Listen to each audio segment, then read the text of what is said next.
बिस्मिल्लाहिर्रहमानिर्रहीम। अस्सलाम वालेकुम डियर स्टूडेंट्स। आज हम क्वेश्चन नंबर 14 करेंगे। क्वेश्चन नंबर 14 में कहता है let a is equal to 1 2 3 and b is equal to 1 2 3 4 the relations r1 is equal to this and r2 is equal to this are in a cross b find these. तो हमारे पास दो sets given है और उनके अंदर दो relations given हैं और यहाँ पे कुछ ऑपरेशंस है रिलेशंस के बीच, हमने ये सॉल्व करके फाइंड कर लेना है। हम पहले रिलेशन से स्टार्ट करते हैं, पहले पार्ट से स्टार्ट करते हैं। R1 union R2, R1 union R2। अब जो R1 गिवन है पहले हम उसको लिखेंगे 1 1 2 2 एंड 3 3। इसका हमने यूनियन लेना है यानी कंबाइन करके लिखना है हमने दूसरी वाली रिलेशन के साथ 1 1 1 2 1 3 एंड 1 4। अब देखेंगे कि इनको कंबाइन करके क्या बन जाता है। 1 1 1 1 दोनों में सेम है तो हम इसको एक दफ़ा लिखेंगे 1 1, बाकी 1 2 1 3 1 4 लिख लिया मैंने। फिर आता है यहाँ से अगर मैं सीक्वेंस में लिख लूँ 2 2 एंड 3 3, ये बन गया यूनियन। इनको कंबाइन करके हमने सिर्फ लिखा, ठीक है। अब हम नेक्स्ट क्वेश्चन देखते हैं R1 इंटरसेक्शन R2। अब अगेन 1 1 सब लिखेंगे उसी तरह से 2 2 और 3 3 और नेक्स्ट में अब यहाँ पे साइन आएगा इंटरसेक्शन का। अब हमने देखना है कि दोनों में सेम एलिमेंट्स क्या होंगे। इंटरसेक्शन R2 के जो एलिमेंट्स है वो है मेरे पास 1 1 1 2 1 3 एंड 1 4। अब देखिए इसमें 1 1 सेम है, 1 1 सेम है, इसके अलावा कोई भी इनमें सेम एलिमेंट्स नहीं है। That means R1 intersection R2 का आंसर आएगा 1 और 1। अब हम नेक्स्ट पे आते हैं R1 माइनस R2।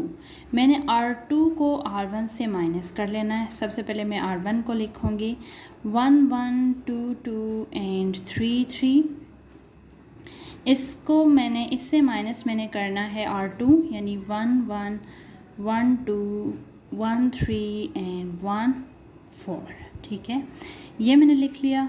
अब देखिए इसके एलिमेंट्स को मैंने यहाँ से माइनस कर लेना है यानी यहाँ से 1 1 ख़त्म हो जाएगा, बाकी ये दो बचेंगे सिर्फ। तो दैट मीन्स आंसर में मेरे पास क्या आएगा 2 2 और 3 3। क्योंकि मैंने R2 को यहाँ से माइनस कर लिया, R2 के जो एलिमेंट्स थे यहाँ से मैंने निकाल लिए, सिर्फ ये एलिमेंट सिर्फ ये पेयर था तो मैंने ये निकाल लिया। दैट मीन्स 2 2 और 3 3 ही मेरा आंसर आएगा। अब हम नेक्स्ट करते हैं R2 माइनस R1। अब इसको उल्टा लिखना है यानी मैंने पहले R2 लिखना है। 1 1 है मेरे पास, 1 2 है, 1 3 एंड 1 4। अब इसमें से मैंने माइनस करना है R1 यानी 1 1 2 2 एंड 3 3। अब देखिए इसमें से क्या माइनस होंगे 1 1 और 2 2 3 3 तो वैसे उसमें नहीं है। दैट मीन्स सिर्फ ये एलिमेंट यहाँ से ख़त्म हो जाएगा। तो बाकी जितने भी पेयर्स बच रहे वो मैं सारे लिखूँगी 1 2 1 3 एंड 1 4, ये इसका आंसर होगा।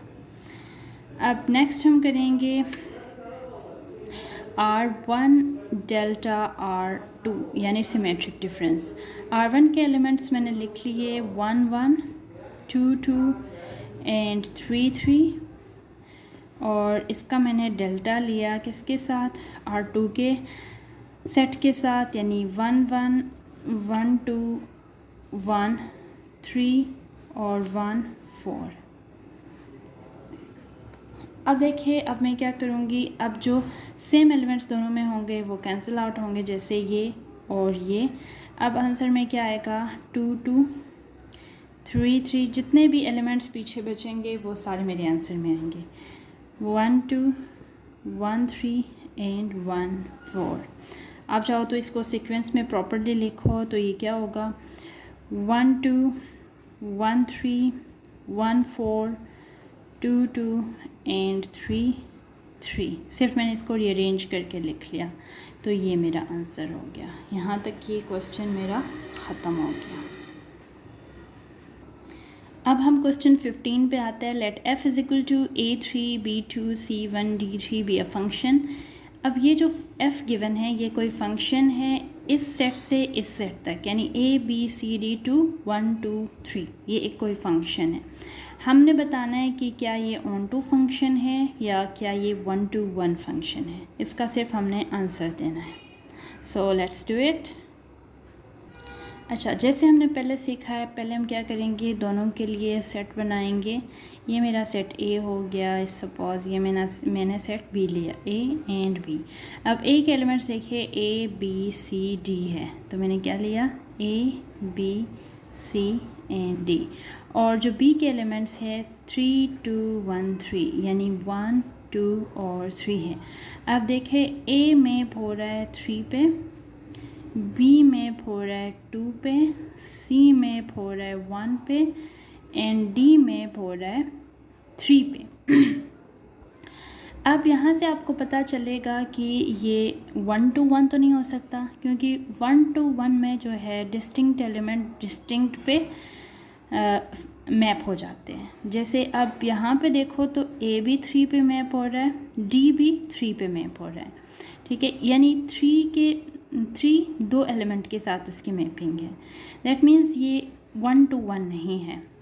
अब अगर मैं ऑन टू के लिए चेक कर लूँ तो ऑन टू में जो रेंज होता है वो कंप्लीट होना चाहिए, यानी range is equal to b होना चाहिए, set b, range of r is equal to set b होना चाहिए।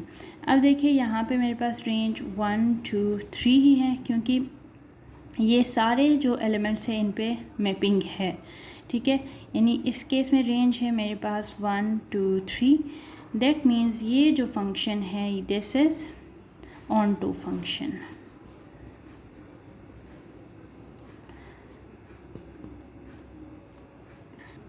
अब स्टूडेंट क्वेश्चन नंबर 16 देख ले, उसी तरह का क्वेश्चन है। Let f is equal to this be a function from a b c d to 1 2 3 4 is f 1 to 1 and on to.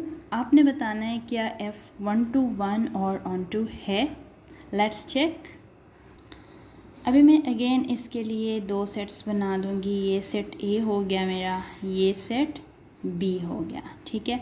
अब इसके अंदर एलिमेंट्स हैं मेरे पास A B C and D, और दूसरे सेट के अंदर एलिमेंट्स हैं 3 2 1 3, यानी 1 2 एंड 3। अब देखिए A मैप हो रहा है 3 पे, ये मैंने कर लिया। B मैप हो रहा है 2 पे, C मैप हो रहा है 1 पे और D मैप हो रहा है 3 पे। अब इसमें भी जैसे मैंने ये सवाल किया है वही सिचुएशन है यहाँ पे। अब डिस्टिंक्ट एलिमेंट अगर डिस्टिंक्ट पे मैप हो, यानी डिफरेंट एलिमेंट अगर डिफरेंट पे मैप हो, तो मैं कहती हूँ ये 1 to 1 है। लेकिन यहाँ पे देखो दो एलिमेंट्स A B और D B दोनों 3 पे मैप हो रहा है। दैट मीन्स ये 1 to 1 नहीं है, ठीक है, ये 1 to 1 नहीं है। और ऑन टू के लिए अगर मैं चेक करूँ तो जो रेंज है वो सेट बी के इक्वल होना चाहिए। अब रेंज ऑफ एफ अगर मैं देख लूँ यहाँ पे, लेट सपोज, तो ये है मेरे पास 1 2 3। दैट मीन्स ये सेट कंप्लीट है, सारे एलिमेंट्स के ऊपर मैपिंग हो रही है। तो ये जो है ऑन टू फंक्शन है, सिर्फ ऑन टू है, 1 to 1 नहीं है। इसके साथ ही आज का वीडियो ख़त्म हो जाता है। आप चैनल को ज़रूर सब्सक्राइब एंड लाइक कीजिएगा। अल्लाह हाफ़िज़।